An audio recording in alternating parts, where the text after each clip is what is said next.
Hi hello welcome to my channel. நான் தான் உங்கள் வீட்டு பொண்ணு மாம் ஃபார் 3 hours. என் வீடியோவை பார்த்து சப்போர்ட் பண்ணவங்க எல்லாருக்கும் ரொம்ப நன்றி. பிக் பாஸ் ஸ்டார்ட் ஆயிடுச்சு. சேது அண்ணா என்ட்ரி செம்ம ராக்கிங் என்ட்ரி.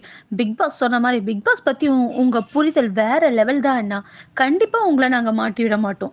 நீங்கள் எங்கள் பேரை சொல்லி அவங்க என்ன வேணாலும் பேசலாம், விட்டு விளாசலாம். ரூம் சூப்பராகவும் வித்தியாசமாகவும் தான் இருக்கு. ரெண்டா பிரிச்சு பாத்ரூம்ல பெட் போட்டு வச்சிருக்காரு பிக் பாஸ். ஏன்னா முக்கியமான கண்டென்ட் இதுவரை சீசன்ல பாத்ரூம்ல தான் கிடைச்சிருக்குன்னு உணர்ந்த பிக் பாஸ் பெட் போட்டு நிம்மதியா கண்டென்ட் கொடுங்கன்னு சொல்லியிருக்காரு போல. என்னதான் வீடை எப்படி பிரிச்சு கொடுத்தாலும் அதை சொதப்பி கண்டென்ட்டையே கொலாப்ஸ் பண்ணி மாத்திர கண்டஸ்டன்ஸை தான் பார்த்துருக்கோம்.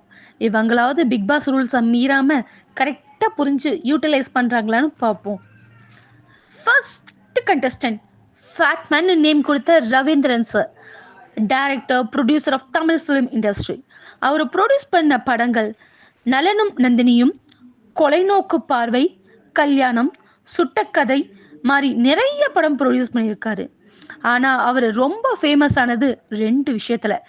பிக் பாஸ் பத்தியும் பிக் பாஸ் கண்டஸ்டன்ஸ் பத்தியும் நெகட்டிவ் கமெண்ட் கொடுத்து நெக்ஸ்ட் சீரியல் நடிகை மகாலட்சுமியை மேரேஜ் பண்ணி தான் நாலதான் அவர் ரொம்ப ஃபேமஸ் ஆனாரு. ஆனா இப்போ அவரு பிக் பாஸ் வீடியோல பேசினது செம ஸ்மார்ட்ல. பட் சேது அதை கண்டுபிடிச்சிட்டாரு. செமன்னா நீங்க என்ன எதிர்பார்த்து இங்க வந்திருக்கீங்க அப்படின்னு சேது அண்ணா கேட்டதுக்கு கம்ப்ளீட் அட்ராசிட்டி, அது ஆக போது பப்ளிசிட்டின்னு சொன்னாரு.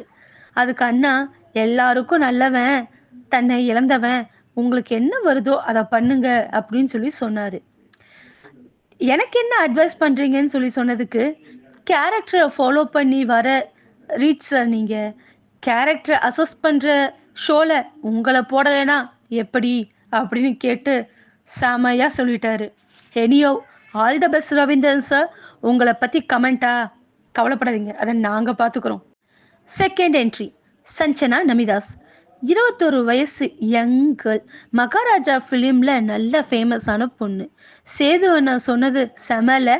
அப்பான்னு கூப்பிடணும்னு தோணினா அப்பான்னு கூப்பிடு, இல்ல சார்னு கூப்பிடு. ஆனா அப்பான்னு கூப்பிட்டு வீக்கெண்ட்ல கேம் மோசமா ஆடிட்டு வந்து நின்ன என்னால ஒன்றும் பண்ண முடியாதுமா. செமண்ணா. எனியோ ஆல் த பெஸ்ட் பா, நீயும் நல்லா பண்ணு. Third contestant Darsha Gupta. Cook with Comali மூலமா இவங்க ரொம்ப ஃபேமஸ் ஆனாங்க. ஆனா அதுக்கு முன்னாடியே அவங்க ஜி தமிழ்ல முள்ளும் மலரும்ங்கிற சீரியல்ல நடிச்சிருக்காங்க. அப்புறம் செந்துர பூவிங்கிற சீரியல்லையும் நடிச்சிருக்காங்க. அது மட்டும் இல்லாம இவங்க ஒரு சில படங்கள்லயும் நடிச்சிருக்காங்க. எனியோ all the best Darsha Gupta. Fourth contestant Sathya SK. காணும் காலங்கள்ல ஸ்ட்ரிக்டான டீச்சரா உலாந்துட்டு இருக்காரு. ஆனா இவர் அது மட்டும் இல்லாம பல வருஷத்துக்கு முன்னாடியே நீலக்குயில், வேலைக்காரன், இன்னும் நிறைய சீரியல்ஸ்லயும் படங்கள்லயும் பெஸ்டான ரோல் பண்ணிக்கிட்டு தான் இருந்திருக்காரு. All the best Sathya. Fifth contestant நம்ம தீபக் அண்ணா. என்றென்றும் மார்க்கண்டேயன் தான். சேது அண்ணா சொன்ன மாதிரி எவ்வளோ யங்கா இன்னும் ஹேண்ட்ஸமா இருக்காருல்ல. Famous anchor and actor.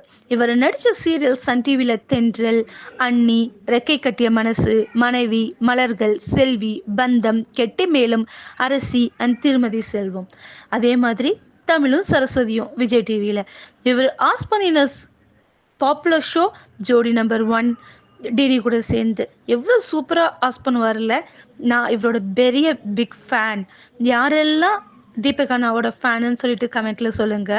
All the very best Deepak அண்ணா, do well. Sixth contestant RJ Ananthi. இவங்க ஆர்ஜே மட்டும் இல்லாமல் நிறைய ஃபிலிம்லேயும் நடிச்சிருக்காங்க. பிகில், டி பிளாக், நெட்ரிகன்னு. இவங்க த புக் ஷோ அப்படிங்கிறோட ஃபவுண்டராகவும் இருக்காங்க. ஆர்ஜேவா 92.7 பிக் எஃப்எம்ல ஒர்க் பண்ணியிருக்காங்க. ரேடியோ ஓஸ்டா சூரியன் எஃப்எம்லையும் ஒர்க் பண்ணியிருக்காங்க. புது யுகத்திலையும் ஆங்கராகவும் ஒர்க் பண்ணியிருக்காங்க. All the very best Ananthi. Seventh contestant Sunitha Gogoi. இப்போ குக் வித் கோமாளியாக கலக்கிட்டு இருக்காங்க. அசாம் பொண்ணு. தமிழ் தெரியாம தமிழ்நாட்டுக்கு வந்து நிறைய டான்ஸ் ஷோல கலந்துட்டு அவங்க பேசுகிற தமிழ் மூலமாகவே எல்லார் மனசையும் பிடிச்சவங்க. All the very best Sunitha. Eighth contestant Jeffrey. கானா ஜெஃப்ரின்னா தான் எல்லாருக்கும் தெரியும். அவர் ஒரு கானா சிங்கர். அவருக்குன்னு ஒரு யூனிக் ஸ்டைலை ஃபாலோ பண்றாரு. அது மட்டும் இல்லாம அவர் ஒரு கண்டென்ட் கிரியேட்டரும் கூட. All the very best Jeffrey. 8 பேர் இப்ப வீட்டுக்குள்ள இருக்காங்க. வந்த 8 பேர முதல்ல 6 பேர் இருந்தாங்க. 6 பேத்துக்கிட்ட டிசிஷன் எடுக்க சொல்லி அவர்னால எடுக்க முடியலன்னு மறுபடியும் 2 பேர் வந்தாங்க. அவங்கள டிசிஷன் எடுக்க சொன்னாங்க. அவங்களும் ஒரே ரூம் வேணும்னு சொல்லி சொன்னதுனால 8 பேரையும் கதற விடுறாரு பிக் பாஸ். ஸ்டார்டிங்கே களக்கட்டுதுல. முதல் கோணல் முற்றிலும் கோணலுங்கிற மாதிரி நம்ம பாய்ஸ் டீம்ஸ் ஒரு முடிவு எடுத்திருக்காங்களோன்னு தோணுது ஸ்டார்டிங்லேயே. பிக் பாஸ் சொல்லிட்டாரு இது பாய்ஸ் வர்சஸ் கேர்ள்ஸாக தான் இருக்க போகுதுன்னு. கேர்ள்ஸ் ஆசைப்பட்ட சைட் ஆஃப் ரூம்ஸை கொடுக்க பாய்ஸ் டீம் ஒரு கண்டிஷன் போட்டிருக்காங்க. நாங்கள் டிஸ்கஸ் பண்ணி சொல்கிற அந்த 1 வீக் பாய்ஸை கேர்ள்ஸ் நாமினேட் பண்ணவே கூடாதுன்னு சொல்லிட்டு. என்ன முடிவுன்னு எனக்கு புரியல. ஆல்ரெடி பாய்ஸ் வர்சஸ் கேர்ள்ஸ்னு சொல்லியாச்சு. அப்போ கண்டிப்பாக பாய்ஸ் கேர்ள்ஸையும் கேர்ள்ஸ் பாய்ஸையும் தான் நாமினேட் பண்ணுற மாதிரி கொண்டு வருவாங்கன்னு ஏன் அந்த ஆங்கிளில் யோசிக்கல?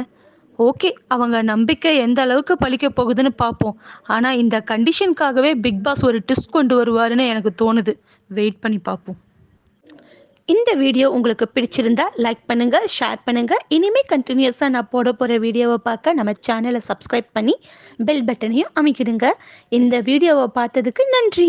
நான் உங்க வீட்டு பொண்ணு மாம் ஃபார் 3 சவாஸ். டாடா, பாய் பாய். அடுத்த வீடியோல சந்திப்போம்.